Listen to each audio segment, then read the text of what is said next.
Hey guys, it's Phil Smy here, and I've decided finally, after all these years, to do an intro video about myself. And that's because I kind of would like to revitalize this channel, get it a little bit back on track to what I wanted it to be back when I first, well, not when I first signed up, because I actually signed up to YouTube about 2006, 14 years ago.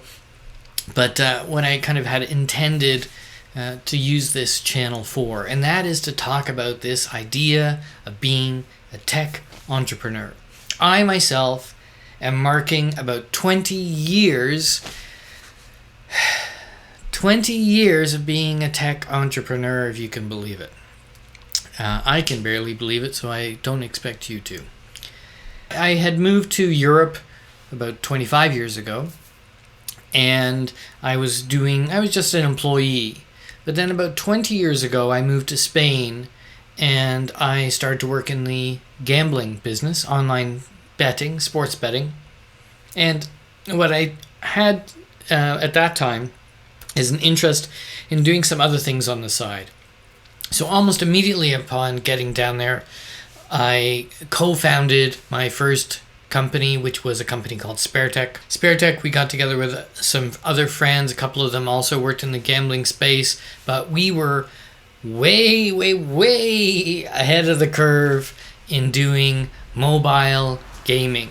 And this is back in the days of WAP. You probably don't even know what WAP is. Protocol for doing data exchange on the phone. And this is, we're not talking smartphones, we're talking, cellular phones.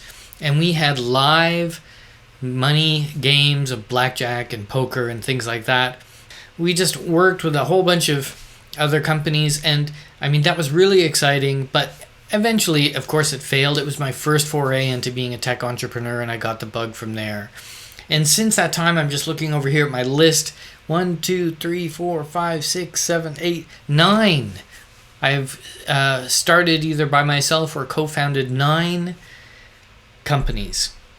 Some of them have been successful, some of them have been famous, some of them have been failures, and that's the journey of a tech entrepreneur.